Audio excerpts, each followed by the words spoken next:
Hello everyone, welcome back once again to my YouTube class. Guys, I'm Manjeet Rawat, your online instructor.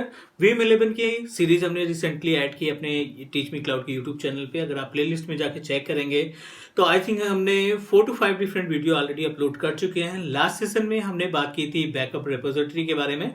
So talk about the backup repository. So basically जब भी हम backup की बात करते हैं तो as we know that day one हमने डिस्कस किया था कि जब हम बैकअप की बात करते हैं तो definitely we should know about the concept of storage as well.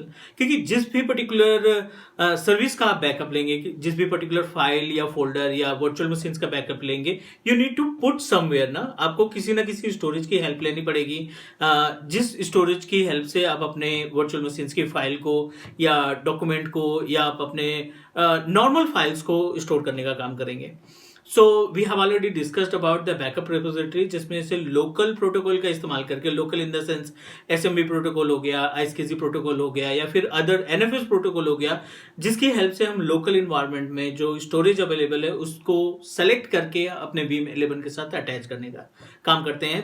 जाकि जब भी आप बैकअप क्रिएट करें तो आपके पास एक रिपोजिटरी हो, आपके पास एक शेयर स्टोरेज हो, जिसका सिलेक्शन करके आप अपनी वर्चुअल मशीन या डेटा का बैकअप ले सकें. But today I am going to define you another topic. It's really important. और आज का एजेंडा जो है वो हम बात करने वाले हैं external repository.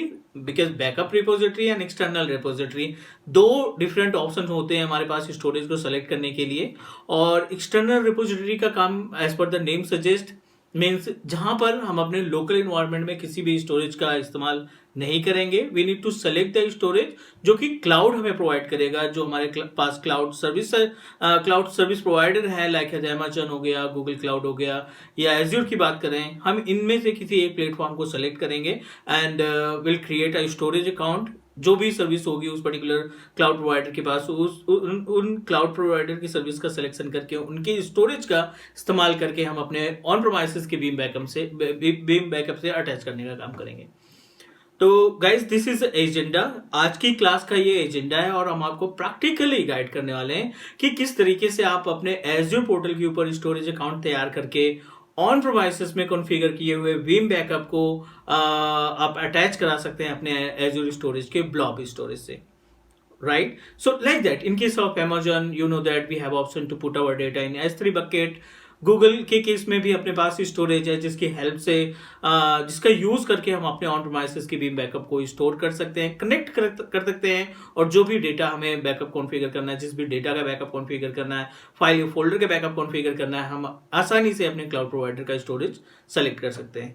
So this is our agenda guys. इस पर्टिकुलर वीडियो का यही एजेंडा है और हम बात करने वाले हैं प्रैक्टिकली कि कैसे इंप्लीमेंट करते हैं. तो मूव करते हैं हम लोग अपने डेस्कटॉप की स्क्रीन पे और आपको गाइड करते हैं कि क्या प्रोसीजर होगा जिसके थ्रू आप अपने ऑन प्रीमाइसेस के Vim सेटअप को या Vim सॉफ्टवेयर को एज्योर पे रन करने वाले स्टोरेज सर्विस के साथ कैसे अटैच करते हैं.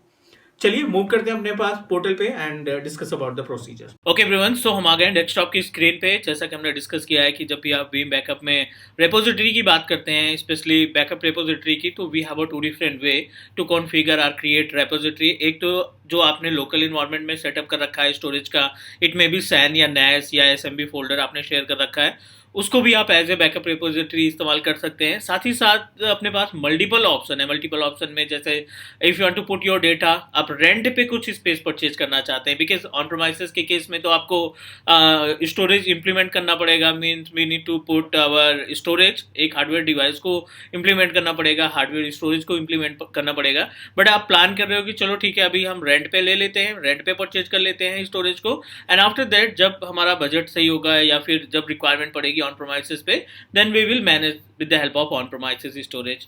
तो इस पर्टिकुलर वीडियो का एजेंडा यही है, एक्सटर्नल रिपोजिटरी कैसे आप तैयार करते हैं. मीन्स अगर आप एज्योर पे, AWS पे या गूगल क्लाउड के स्टोरेज का इस्तेमाल करके अपने Vim की सर्विसेज का बैकअप लेना चाहते हैं, तो ये पर्टिकुलर एजेंडा है इस वीडियो का, जैसा कि हमने डिस्कस किया था. तो चलिए हम आपको स्टेप बताते हैं कि कैसे आपको कौन सा स्टेप फॉलो करना है to create a external repository.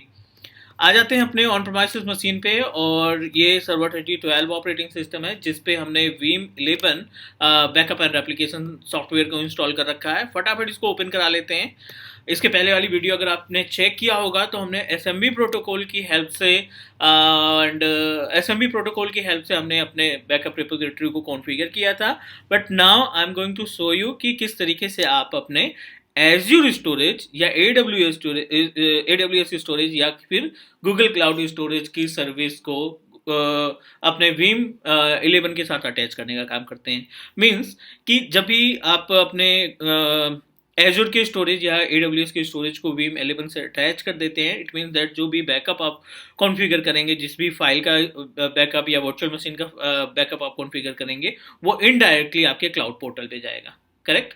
तो चलिए, दिस इज द पेज। यहाँ पे हम आ गए और सिंपल सा जाते हैं बैकअप इंफ्रास्ट्रक्चर में। जैसा कि हमें पता है बैकअप इंफ्रास्ट्रक्चर में बैकअप प्रॉक्सी, इसके बारे में डिस्कस करना है। बैकअप रेपोजिटरी वाले पैनल पे थे, तो हम यहाँ पे एक बैकअप रेपोजिटरी तैयार करते हैं, बट जो लोकेशन होगी, डेटा का रखने की लोकेशन होगी, वो हम एज्योर का इस्तेमाल करने वाले हैं। राइट क्लिक करते हैं बैकअप रेपोजिटरी पे, एंड ये दो रेपोजिटरी हमने लास्ट क्लास में बनाई थी, क्रिएट की थी। लोकल है। I am going to select our cloud.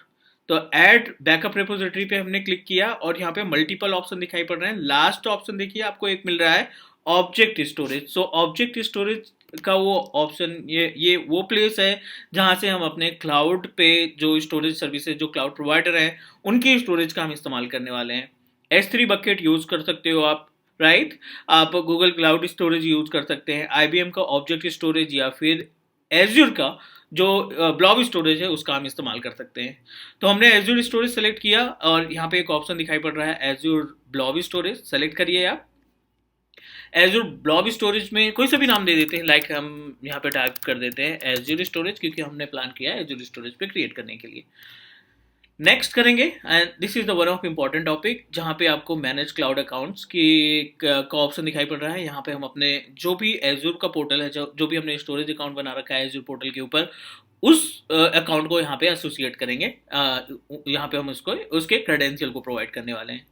तो मीनवाइल आपको एज्योर पोर्टल ओपन कर लेना है और एज्योर पोर्टल में स्टोरेज अकाउंट पे सेलेक्ट करिए। ऑलरेडी हमने एक स्टोरेज अकाउंट बना रखा है, but I am going to create new, जिससे आपको जितने भी स्टेप है प्रॉपर तरीके से समझ में आ जाए।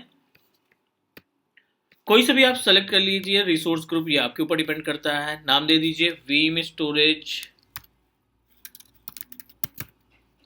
चलिए हम इसी नाम से बना लेते हैं, Veeam backup 1988, east US location, geographical, GRS, review and create.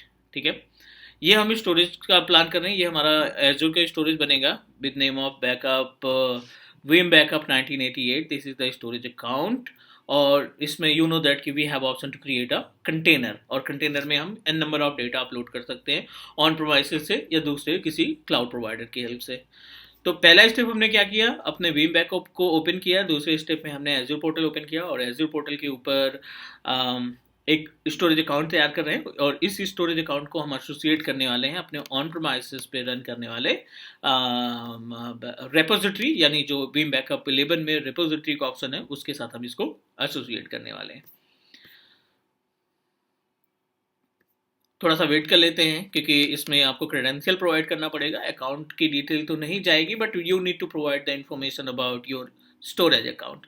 तो जो स्टोरेज अकाउंट है, अगर आप हमारी प्लेलिस्ट चेक किए होंगे 303 या 104 के केस में, तो स्टोरेज में हमने आपको प्रॉपर तरीके से डिस्क्राइब किया है कि किस तरीके से आप अपने स्टोरेज अकाउंट को ऑन प्रीमाइसेस मशीन से एसोसिएट करते हैं without using any user ID and password. Simple सा शेयर की का इस्तेमाल करके, अकाउंट के नेम का इस्तेमाल करके हम कनेक्टिविटी प्रोवाइड कर सकते हैं। तो चलिए, Veeam बैकअप 1988 ये हमारा रेडी है, और अब आ जाते हैं ऑन प्रीमाइसेस पे। देखते हैं, मैनेज क्रेडेंशियल पे क्लिक किया हमने and remove the existing, add new. तो यहाँ पे जो अकाउंट की बात कर रहा है ना, ये अकाउंट आपको देना है जो आपने स्टोरेज अकाउंट बना रखा है Veeam बैकअप 1988। यही हमारा स्टोरेज अकाउंट है जो एज्योर पोर्टल के ऊपर हमने तैयार किया है, right. Veeam backup 1988, clear. Same account name हमने मेंशन कर दिया। दूसरा, ये शेयर्ड की रिक्वायरमेंट है यहाँ पे। मीन्स हमें अपने शेयर्ड की को यहाँ पे अटैच करना पड़ेगा, प्रोवाइड करना पड़ेगा। एजूर पोर्टल पे जो स्टोरेज अकाउंट तैयार किया है उसमें आप देखिए तो एक एक्सेस की का भी ऑप्शन मिलेगा हमें, this one is the access की। तो चलिए एक कंटेनर बना लेते हैं। Container name is Veeam data, ठीक है, और इसको क्रिएट कर लेते हैं। This is our container. अब आप क्लिक करेंगे एक्सेस कीज पे। कीज पे क्लिक करिए, आप कोई भी एक की कॉपी कर लीजिए and paste for the validation. यहां पे हमने पेस्ट किया। Okay cool. ओके पे क्लिक करेंगे again and try to validate your on premises machine, on premises Veeam software to Azure portal। Next करते हैं। इफ एवरीथिंग इज ओके तो ये हमें अप्रूवल दे देगा। चलो वेट कर लेते हैं। मेक श्योर कि ऑन प्रोमाइसेस पे जिसको आप कनेक्ट करना चाहते हैं उस पर इंटरनेट एटलीस्ट 10 Mbps का तो स्पीड मिलना चाहिए। वीम डेटा यहाँ पे फोल्डर की डिमांड कर रहा है तो ब्राउज करा लेते हैं। We are able to find Veeam data, this is our container. Folder कोई सा भी नहीं है, I am just going to create a folder, new folder, कोई सा भी नाम दे देते हैं यहाँ पे आप अपने हिसाब से, local data. Clear. Select your folder जो बीम बैकअप के अंदर आपने बनाया, क्लिक ओके, क्लिक अप्लाई,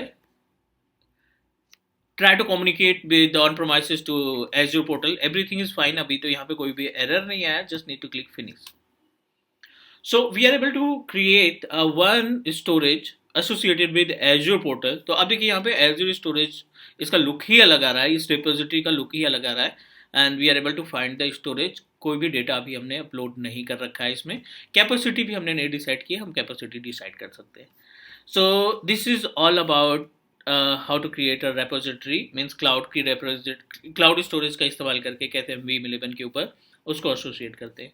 उम्मीद है कि ये सभी स्टेप आपको क्लियर तरीके से समझ में आ गया होगा। And it's really important, means backup configure करना तो एक सेकेंडरी मैटर हो गया, but this is one of important कि आप पहले प्लेस बनाइए जहाँ पे आप डेटा रखना चाहते हैं। तो अभी हमें ये एटलीस्ट बैकअप रिपोजिटरी के बारे में क्लियर आइडिया हो गया कि नहीं, बैकअप रिपोजिटरी बनाना पहले इंपॉर्टेंट है, तब हम जाके बैकअप जॉब क्रिएट करेंगे ताकि हम अपने डेटा का जिसका भी बैकअप लेना चाहते हैं उसको एक लोकेशन प्रोवाइड कर सके। तो मल्टीपल लोकेशन है, ऑन प्रीमाइसेस है, क्लाउड में जितने भी प्रोवाइडर हैं टॉप लेवल के, उन सब के ऊपर हम अपना डेटा रख सकते हैं। तो this is all about the backup repository and external repository. If you have any question, please let me know guys, and please do subscribe, share, and also drop a comment if you have any question. Take care guys, we'll connect soon in next video.